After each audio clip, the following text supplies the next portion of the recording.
मेरा नाम अबशा है ते मैं 7 साल तो गुर्दे वाश हो रहे ने ते मेरा काम ये नान लांदे ने पेड़े करते ने ते रमज़ान च वैसे काम इन्हां दा बंद है।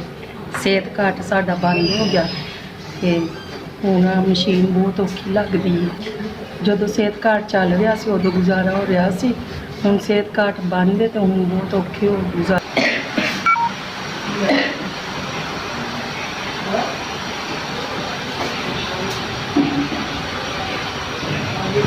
बड़ी मेहरबानी तुसीं मैनूं हफ्ते दा समान दित्ता है।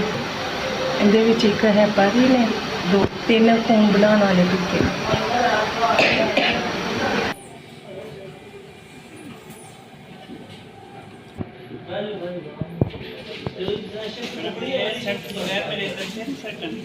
ਸਾਡੇ ਨੂੰ ਮੈਨੂੰ 3 ਕਿੱਟਾਂ ਮਿਲੀਆਂ ਨੇ ਡਾਇਲਸਿਸ ਵਾਸਤੇ। ਮੇਰੇ ਅੰਮੀ ਅੱਬੂ ਬਹੁਤ ਹੋਏ ਨੇ ਤੇ 3 ਮੇਰੇ ਭੈਣਾਂ ਨੇ ਤੇ ਮੈਂ ਇੱਕ ਭਾਈ ਮੇਰਾ ਛੋਟਾ ਵਾ ਤੇ ਸਮੋਸਾ ਪਕੌੜੇ ਰੇਹੜੀ ਲਗਾਉਂਦਾ ਸੀ ਤੇ ਹੁਣ ਬਾਅਦ ਤੋਂ ਫਸਟੋਲਾ ਬਣਿਆ, ਹੁਣ ਕੰਮ ਨਹੀਂ ਕਰ ਸਕਦਾ। ਬਹੁਤ ਬਹੁਤ ਸ਼ੁਕਰੀਆ, ਤੁਸੀਂ ਪਹਿਲੇ 3 ਦਫਾ ਦਿੱਤਾ ਸਮਾਨ, ਇਸ ਦਫਾ ਫਿਰ ਤਾਲਾ ਪਾਕ ਤੁਹਾਡੇ ਕਾਰੋਬਾਰ ਵਿੱਚ ਬਰਕਤ।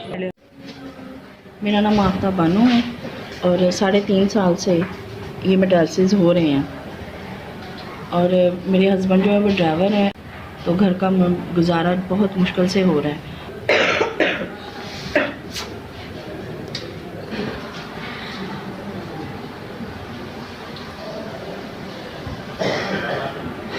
आपका बहुत बहुत शुक्रिया, आपने जो किटें मुझे दी हैं वो मेरे तक पहुंच गई हैं, आपकी मेहरबानी, शुक्रिया। आप हफ्ते में जो 3 बार मेरे डायलिसिस होते हैं मैं आसानी से ये करवा सकती हूँ। मेरा नाम जी आतिफ है और मैंने 3 साल हो गए गुर्दे वाश कराना, दांत नहीं हो रहे हैं। प्यो मेरा जी बहुत हो गया, एक मैं है कि मेरी माँ है, तो और बड़ी मुश्किल नाल गुजारा हो गया। तो मेहरबानी